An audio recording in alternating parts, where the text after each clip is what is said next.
Hello everyone, what's going on? What's going on? Welcome yet to another beautiful episode of Kespod Podcast. How is everyone doing? Happy new month. Yeah, I think the last time I spoke to you guys we were in the old month. We were in November, but now it's December. So welcome to the beautiful episode here at Getsport, and we're ready to dive into a lot of updates for you guys. So stick around until the next one, and we will get started in a minute.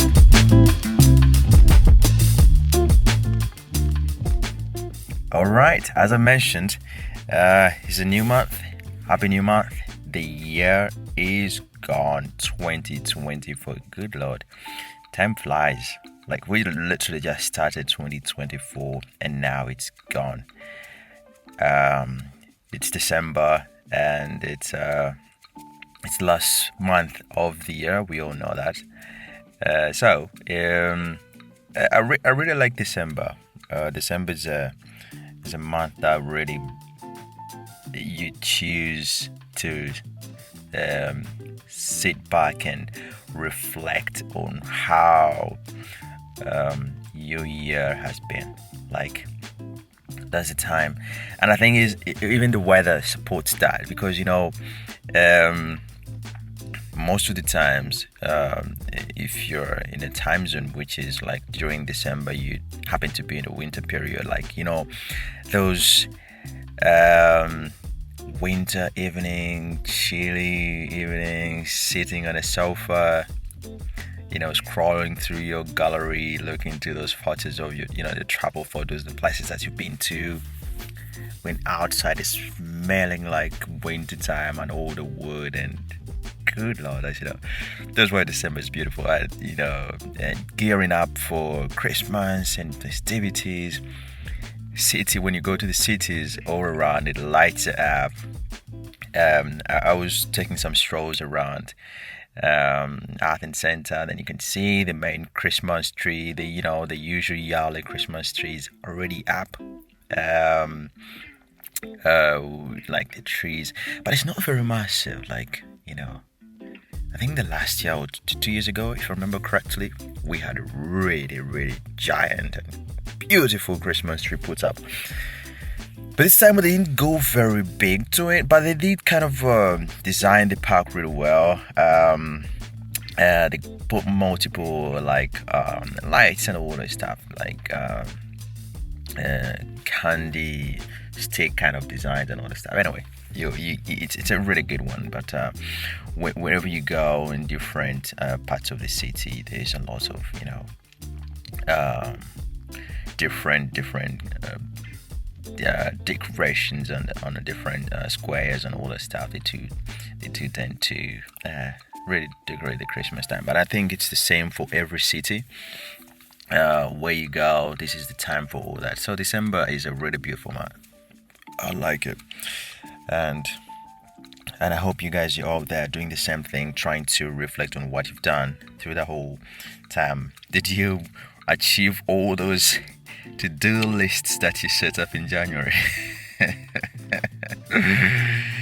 Those this year is my year kind of thing. This is what I'm gonna do, and this is what I'm gonna have to achieve come December for the next year. You know what I mean? But you never know how time flies fast before your to-do list is done. But at least if out of that you've done maybe 2-3 things, it's fair enough. It's good to be optimistic and having things to work towards too. So the whole thing is about progress, not perfection. That's how I see it, and that's always how I do. You do one, it's better than not having a target or do anything at all. So yeah, that's December. There's a lot of things happening, for example, during this Christmas period. And for the travel world, I think November, December, this is the best time to start to go for city breaks. Europe is good Lord, it's the best when it comes to traveling during the Christmas. The November time and December time period. Most of Northern Europe is all white, snow white covered. So the kind of European cities are like the best to check out during this period of time. Um, if you like snow, you can check out the Northern European cities like Finland and Denmark. You can go to Sweden, and Amsterdam is amazing. If you go to the Netherlands, you can go to Germany. It's quite a lot of Belgium is also good. Austria, I have a friend in Austria, and she was inviting me. Good Lord, she sent me these photos of this city I haven't been, but it looks gorgeous with those old castles and everything. Like it's really beautiful. I haven't been to most of them, but I've tried to go around a few of the cities around here in the north. But it's the time for city breaks. Athens, on the other hand, we're just Greece generally is not a very very cold country. So, but if you're looking for those cozy cafes and really really beautiful evenings and little drizzle, rainy days and not extremely cold. I mean, we're talking about like 10s and 13s and 12s degrees Celsius. That's kind of the temperatures we get. Occasionally, it does drop into the single digits.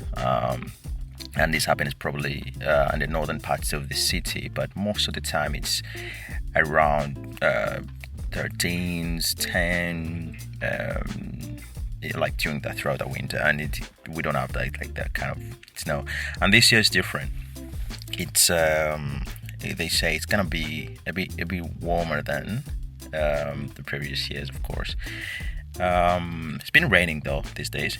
Yesterday it rained like crazy. I happened to be up around 3 in the morning, but couldn't sleep. I don't know why, and it was like I like rain sounds. This is gonna sound crazy.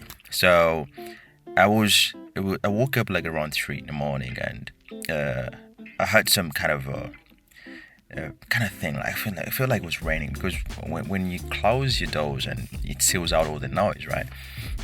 So I had something. I'm like, is that rain? So I opened the blinders and everything. Oh my god, it was raining, and I was like, good, this is perfect. What I'm gonna do is just to open the window, the sliders and all the stuff, so that I can get that rain. I like rain, and I love the rain sounds. If there's anything that is really very therapeutic for me, is the rain sound. Like I can sleep on those if I feel like I need an ambience to focus out, or it's like, I don't know if you guys you've realized, even on YouTube there's these kind of like videos that you can literally look up and just like rain. I remember there was a period when I was really having trouble with sleep, which has been always my problem. So I would just pop my headphones in, my earbuds in, and then just search rain sounds, and they make them so perfect that when it's going on, most of them, they don't have no words, no nothing, or you should and they just rain in my ears, and I'm sleeping off. So this time I was like, okay, this is very very natural. I have the rain, I don't have to even to switch it off on the internet, so it's just rain from outside. Oh my god, but the crazy thing is the thunders were super hard. It was rough. It was really really rough. Like, it was like the thunderstorm was like, the thunders were like bombs. Like, I was like, good lord, I asked for thunder. I asked for rain, not to be terrorized out of my life. Because that's how it felt like. Like, the thunder was like directed to me, like, go back to bed. You know what I mean? But yeah, it rained really. It was a really, really a huge downpour, and it went on for like a good 2 hours. It stopped like around, I think, 5ish, something like that. And when the day broke, it was like nothing. It stopped raining. So this week and this month is we had some kind of rain. But here's the beautiful thing. I had a trip, a walk trip back to Mykonos, and I went there, my island where I really work and have to do my whole stuff.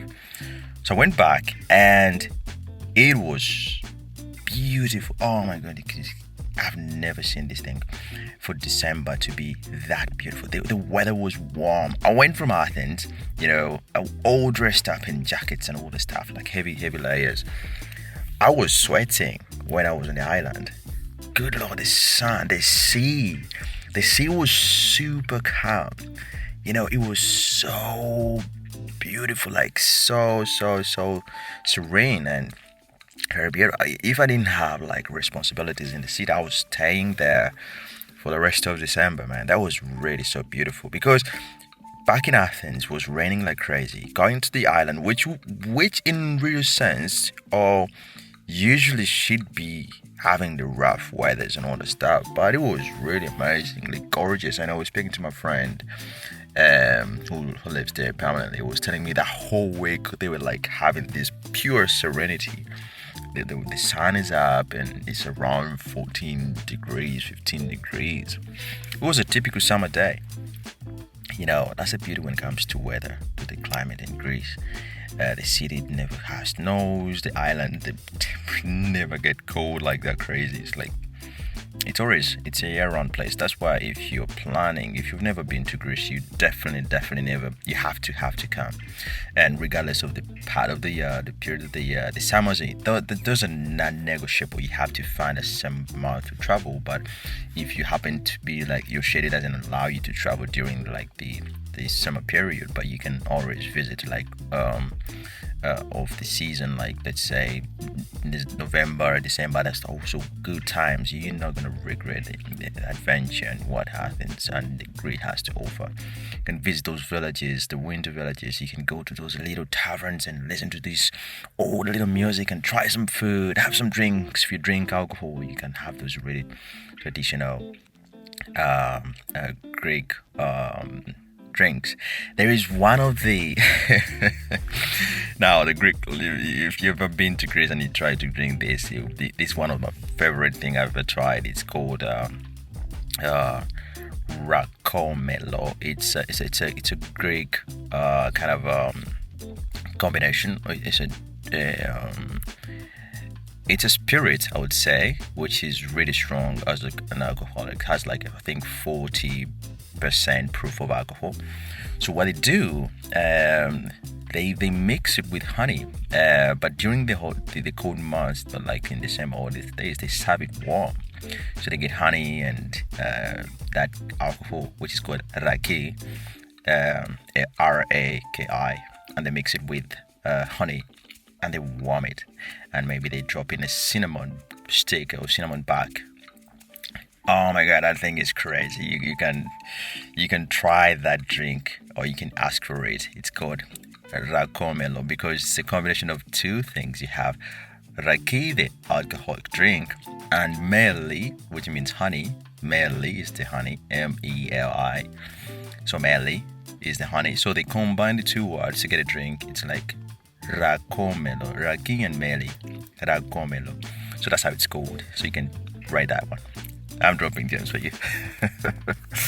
Anyway, that's why I do like that whole thing.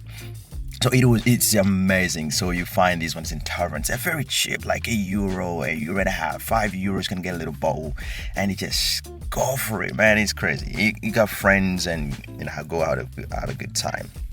So yeah, that's the Christmas mood. I don't know what's your culture wherever you are, where you're listening from. Leave me a message, like a comment somewhere in the section. Tell me what are your traditions and what do you do in your city? What do you do in your country when it comes to during the Christmas period? What are your traditions? What do you always go about it? If you have the winter time, what are your special secrets of the winter? How do you approach it? What are things that one should try out? I need to hear them so that if I visit your city, if I visit your country, I have a guidance. This is a give and take podcast. I would like to know that, So don't sit on those ideas, those recommendations. Send them to me. I would like to read to let know. Now, another thing which caught my eye that previous month was this Black Friday. Good Lord, that's a crazy week where stores choose to rip off everyone. That's funny, but the Black Friday craze is sad. You have these people trying to say we have sales 100%, 50%. So they inflate the rates so that come Black Friday they will slash them to the original price of the rate, and then they'll say, oh, this is a sale for, if that jacket was 100 euros but the real price is 50, they'll make it 100 and then they'll slash it 50%. You'll be like, good Lord, it's just 50? I'm going for it. Anyway, that's business. I'm not hating on nobody. I'm all for it. So it's marketing and everything, but it's a crazy thing. That was, what did you get for Black Friday? What did you get for yourself? What did you get for your loved ones? Now, for my travel people, my travel community, though there is that was just me being silly. Don't mind me. But to be honest, the deals went on Black Friday or within this period, generally not only just Black Friday or anything, but generally the period, if you want to strike the best deals, the best rates for air tickets and hotels and big things to do, this is the perfect time. This is the time to do all the prep work. This is the time to do all the shopping, because right now all the businesses, all the companies, all the hotels, or everything, they're trying to make sales. They're trying to do what they call the early bird sales, and the rates are very, very attractive. If you want to book a hotel for later, just do it now. If you're planning to travel in June or July, just book everything now. The earlier the better. Editing or changing a few things is not the same as booking something afresh. So just go for it right now. Make your bookings, prepare whatever destination you're going to be going to. I'm pretty sure it's the same in the travel world. And for other things, let's say marketing and all that stuff, I think it's the same thing. But in the travel world, I'll speak for that because that's my area. This is the best time to do all those reservations and all that stuff. Just go for it. The time is amazing to get some sweet deals. It will save you a lot of, some change, which gives you some luxury to do a lot of things, other things in, let's say, to add on your experiences. You save on some money. Saving is always good. You can look down on saving. It's always a good thing to save. Now, also, I think, again, in November is when the Americans celebrated the Thanksgiving, people being thankful. The whole concept of slashing turkeys down, it always seems funny to me. Why turkeys? Why do they have to pay the price? Why the poor turkeys have to pay the price for Thanksgiving? Can't you be thankful with a duck? Duck maybe. The duck could be fine. But turkeys on that day, they tend to be really running wild because they're hunting them down to be the dinner for that day. It's an interesting thing. I think that's what was going on that whole I think it's around November, something like that. So Americans, I hope you had a great Thanksgiving. You have a lot of things to be thankful for. Personally, it doesn't need to be a Thanksgiving. It doesn't need to be a special day for me to be thankful for what I've got going on or what is my life it is all about. And you don't have to have achieve humongous and let's say wow for anything. It's not a material thing, but it's just being grateful for whatever you have. It's just even being alive. You could be thankful not only one day but every single day that you get up. I think you should be thankful, or we should be thankful. I am thankful. I'm grateful. I know that for a fact. I don't even have to double think that. So there's another thing, and during that time though, there's quite another thing, a few things that happened. For example, Greece got like selected among the top destinations. Of course, again we talked about this. It was ranked fourth in the most, the top destinations around the world. I think it was Spain. Spain was the number one destination, traveler's choice. So yeah, Greece is number four, together with Portugal. They kind of are ranked at the same thing. So this country is ranked properly when it comes to travel, and there's a reason for that. There is a reason for why it always keeps getting these back-to-back proper rankings as a proper destination to check out. So that's why I really urge everyone to be like, okay, if you have the luxury, if you get a chance to travel, don't always miss out. Put it on your bucket list. Come and check out this place. It's very historic as a place. There's so much to learn. It's I think because of what the history of this country and the Greeks and what they brought to the modern day civilization and their contribution is what makes it really a wonderful place to keep exploring. You know what I mean? It's worth every single penny that you're gonna spend. You won't be regretting that. Not saying that other places don't have anything to offer, but this is the home, the birthplace of democracy, bro. It's everything that you have to. You want to step on the land where the great stepped. You know what I mean?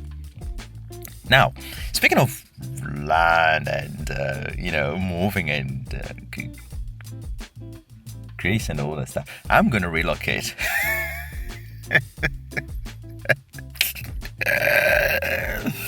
How about that? I'm gonna relocate from Athens to a tiny island.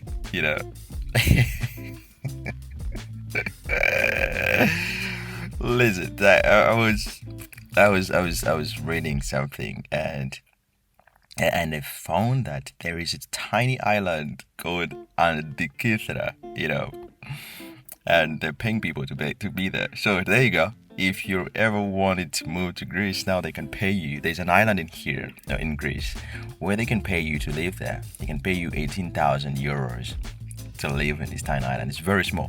They want to revive the population of the place. You know what I mean? It's a very tiny place. Has only 45 people on it.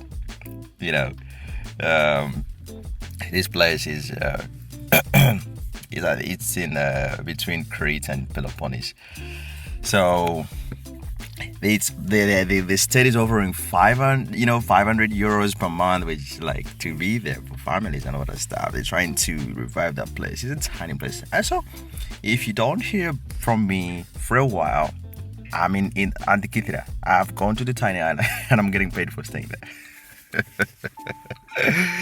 But it's really very beautiful just to see things like this. That there's some place. Imagine living. I want you to think about this for a minute. Living in a place with only 45 people in it. It's not a class. It's not a church. There's some churches having the bigger congregation than 45. But the whole island has 45 people. So this is something really worth pondering. It's a very, very interesting concept. So Antikythera is it's one place where you should go and get yourself a home there, as well as getting paid for being just there, enjoying the beauty. And it's a beautiful place. I've seen the photos there, and the beaches always. I mean, we're speaking about the Aegean Sea. The Aegean is like the one of the beautiful seas, turquoise blue and all that stuff, kind of water around it. So any island within that, you can just expect the best of it. So there's that thing. So I read about it and I was like, I should talk about this. Someone might be out there wanting to relocate and looking for where to go in Athens or in Greece. And then you'd be like, I don't want to be in Athens. It's a city or blah, blah, blah. There you go. Antikythera is your go-to place. Come down there and enjoy the beauty of this place and also get paid being there.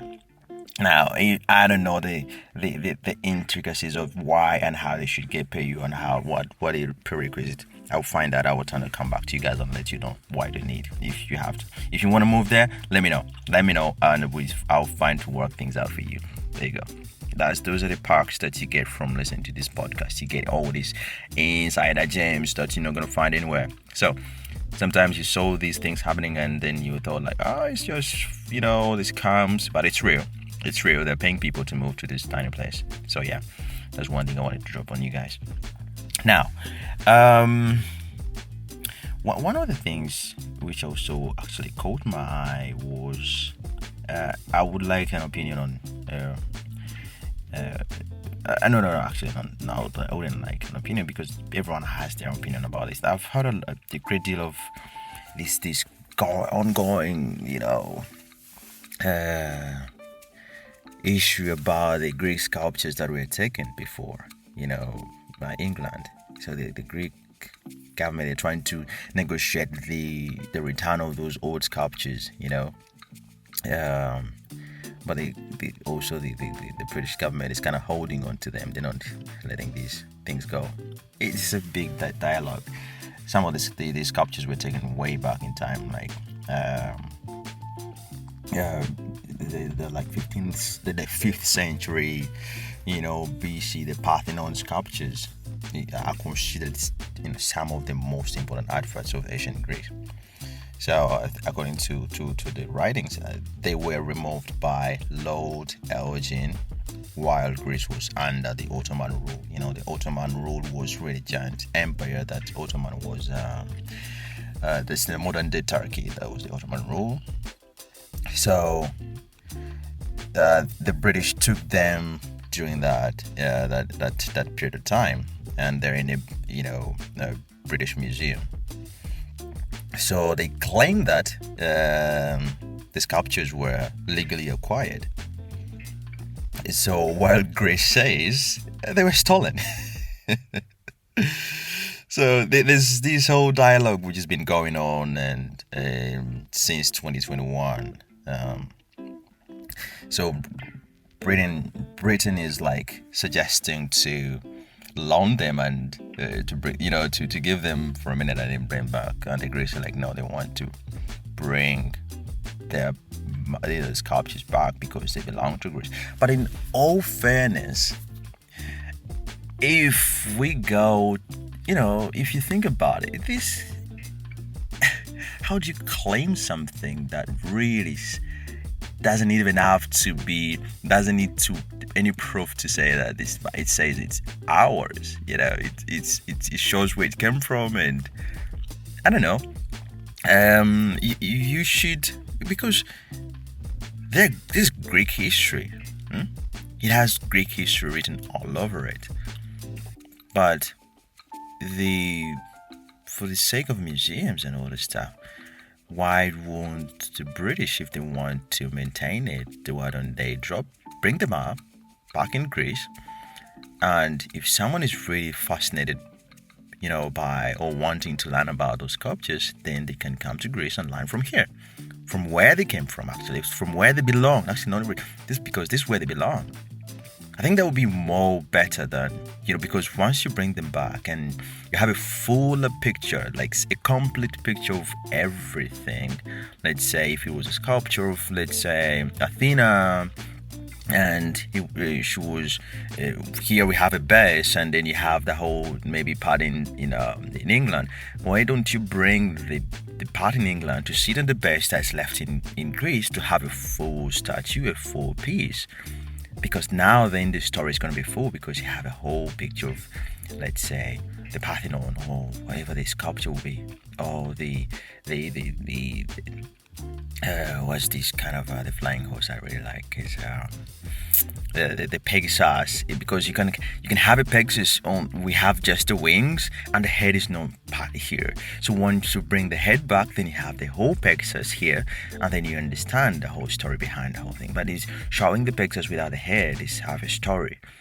So for the Brits that want to learn about the whole thing could come to Greece, and they tell them, okay, this is the period when, but when in England, it's not part of the history, it's not part of the history of the English history. It's just like, oh, we brought this from Greece. Why is it not Greece? I don't know. Okay, now that's my 2 cents on that. Don't get me wrong, everyone has their own opinion and they're responsible for their opinions, and that's mine. Now, What do you think about that whole dialogue? What do you think? What is the fair way to go about all this? Should the British Museum bring these things, give Greece back to their thing, the statues, or they should hold on to them? Is Greece right to demand their sculptures? Is it right to demand what's theirs, what belongs to them? And is British government wrong in not giving them? So that's the whole dialogue going on. So what do you think about it? I want to know. Let me know. What do you think about the whole situation? It's been going on for a long time, so it's better to get it sorted and and the next thing I wanted to talk about today is. Guys, when you're traveling into different places, always remember to be careful when it comes to respecting nature and how you do things.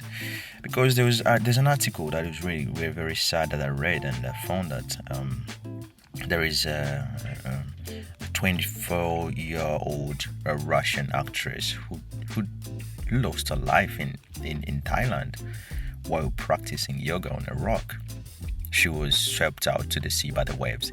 You remember what I was talking about the rain being mine. I love rain, I love nature, I love the sound of the rain. They're very therapeutic, and that goes for the same when it comes to the sea. I love those waves, the ebb and flow, and the sound of they crash on the beach.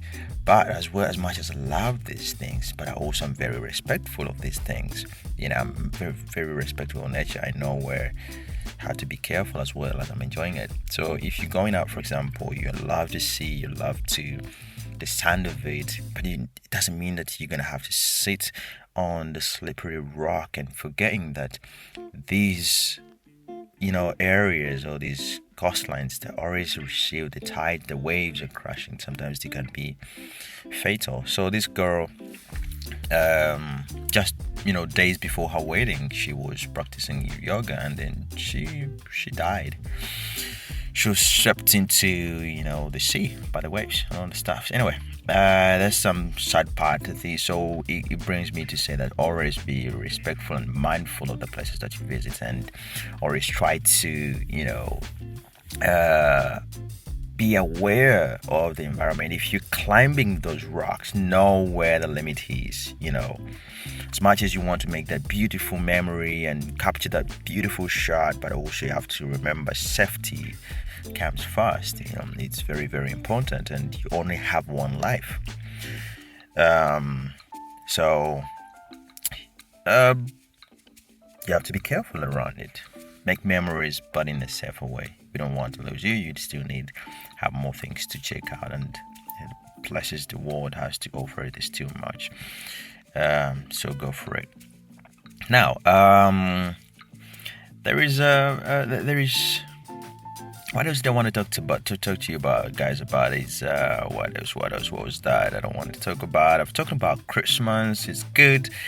Now another thing that would caught my eye this previous period was this whole thing about it's a big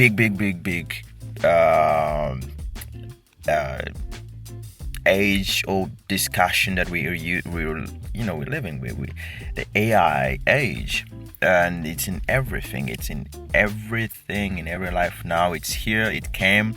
We can't fight it. It's gonna stay. If you don't want AI, I have news for you. You're gonna become obsolete. Unfortunately, if you don't know that it's not, if you're not aware, if there's one thing of not wanting or not knowing, but if you know and you choose not to, to what do you call it? Willful blindness, that thing where that something exists and choose just not to care. So AI is here and everything is there, but it's always an interesting dialogue around that. It's most people are like, okay, what's gonna be? He's gonna take over the jobs, but I think it's about adaptability. I think it's what would keep AI, sorry, your job, everyone, or anybody else's, is just to find a way to work. Because I think AI on its own is not gonna can't exist, and um, it needs the symbiotic relationship between man and an AI. What I've seen, the reason why I'm talking about us, I saw this in this raw on X, which was going on, this whole saga. Coca-Cola, it had a really big dilemma going on where they ran an ad campaign where, but it was fully done with AI, and people were really going at there, like Coca-Cola, telling them that it was so flat, it lacked soul, instead of hiring actors and no animators, they just went for AI and other stuff. And I think it was called. They was trying to revive some old campaigns that they used to work with. So the thing is, Coca-Cola didn't even deny that they used AI. They just went. They said yes, we used AI. So because we have to, to go. That's the generation we have in, and it's efficient, and it makes the job of like 100 people be done like maybe 5 or 2. So that's the reason why I'm trying to talk about this, because regardless of the industry, there's already this whole evolution is gonna take over. So be it in our travel industry, be it in any fashion design, whatever, it's already there. So the tip that I just have is only how to find a way to work with it and incorporate into the, your ways of doing things. For example, now if you jump on the internet and just feed into the thing, let's say ChatGPT, and then you ask them where can I do this planification for me, ChatGPT can literally put together an itinerary for you in seconds, right? But then that's where this was a job for a travel agent, and then your job is gone. You know what I mean? But there, if you as a travel agent knows and how to incorporate this into your system, can also make these things easy for me. I don't know. This is a topic that really fascinates me, but I'm not yet well, well informed in how really it does. It's very deep, and I'm really very interested in learning more. That's why I would like to hear your opinions and your take on the AI, and what do you think? How can we still incorporate this into our day-to-day running of things, and in the travel industry, or in your. What is your take on this? What do you think about AI? Is it a good part of our community? Because I know whether we agree or not that it's good or not, it's here. But how can we live with it?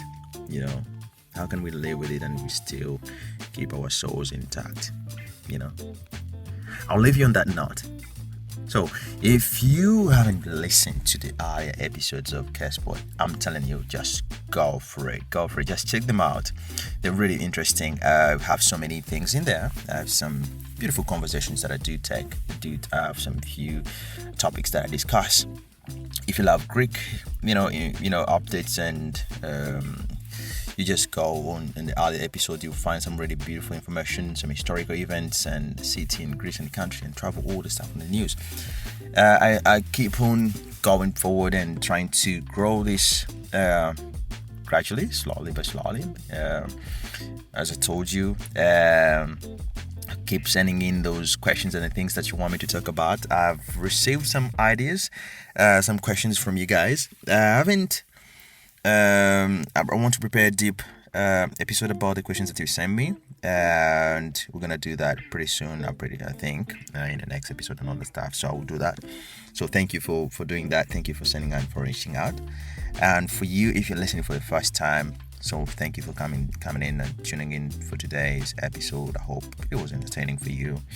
It's a festive period. It's a festive month, so we're taking it easy. I've just had a good time hanging out here. You're doing your things, just to know what is happening in this side of the world. and I would like to know what's happening in your part of the world. Share with me. Send me an email at caresportpodcast@gmail.com.